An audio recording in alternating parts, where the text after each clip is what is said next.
Welcome to the Elementor Pro. My name is Jared. Today we're going to talk about how to use Zapier with Elementor. Zapier is a tool that helps you connect your Elementor forms to other tools. Not all tools have direct integrations. The Elementor form builder has a few integrations, but if the tool that you want to integrate with is not supported by Elementor, you can use Zapier to connect them. And so you're probably watching this video because you've already figured that out and you want to see how it's done. So I have a contact form here that this is an Elementor form. So if I click on it, you can see it's an Elementor form with a few different options here. I then have under actions after submit, I have a couple of options selected.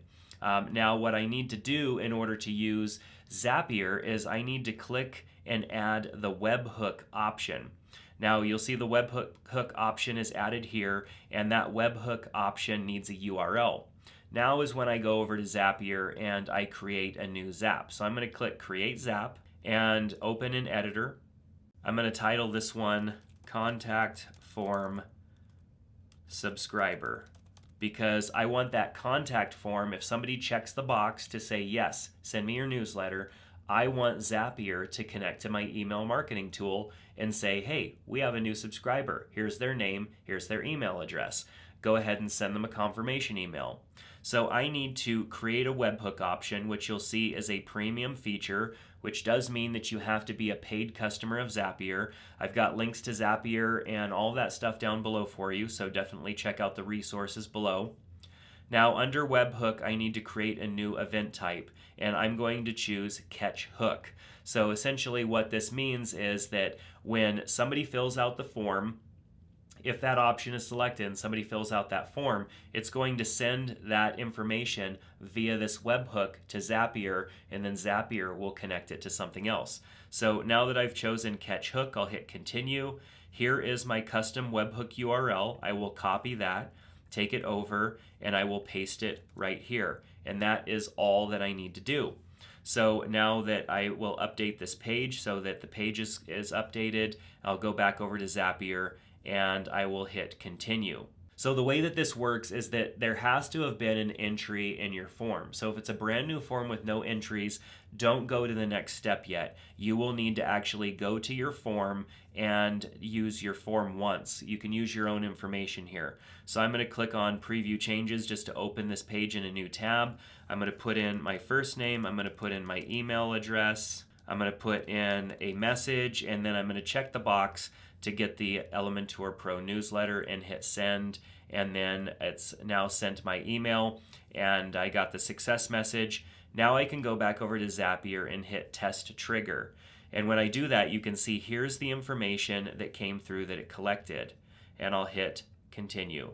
Now we need to connect it to a tool. So if we were going to connect this to, say, something like ConvertKit, I would choose ConvertKit. I would choose add a subscriber to form or add a tag to a subscriber, but I probably need to I want a new subscriber to be added. So I'm going to click add subscriber to form, click continue. And of course, this area is just showing you me connecting that webhook to a tool. If you use a different tool other than ConvertKit, like MailChimp or whatever else that you use for sending email newsletters, then just use that tool and kind of go through the process. So I'm going to choose my account here, click continue. So now I need to choose a form to connect it to. I'm going to choose my Elementor Pro subscribe form that I've already created before. And now I will connect the email to the email address. I'll connect the first name to the first name, and opt into sequence is yes. And then I'll click continue.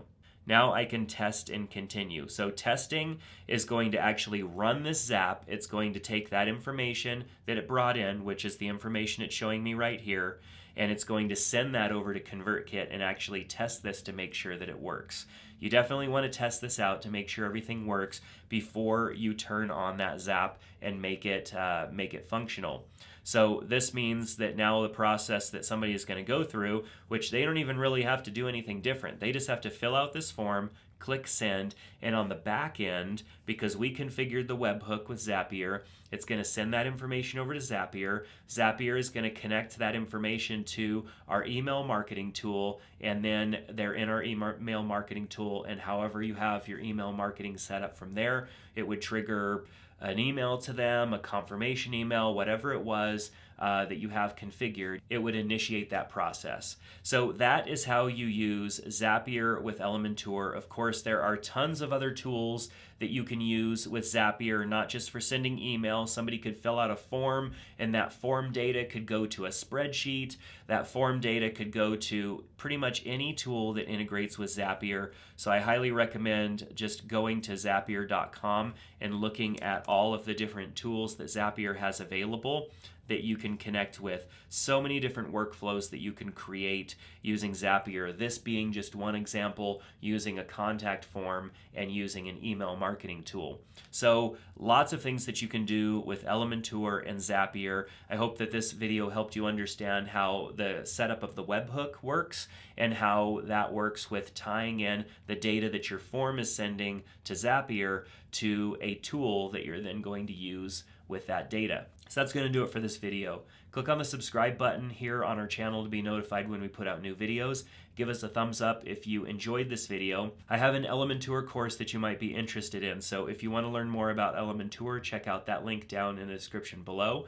If you want email newsletter from us that contains videos like this, tips, tricks, resources, and stuff that we come across that we find is useful and we think would be useful for you, then subscribe to that down in the description below as well.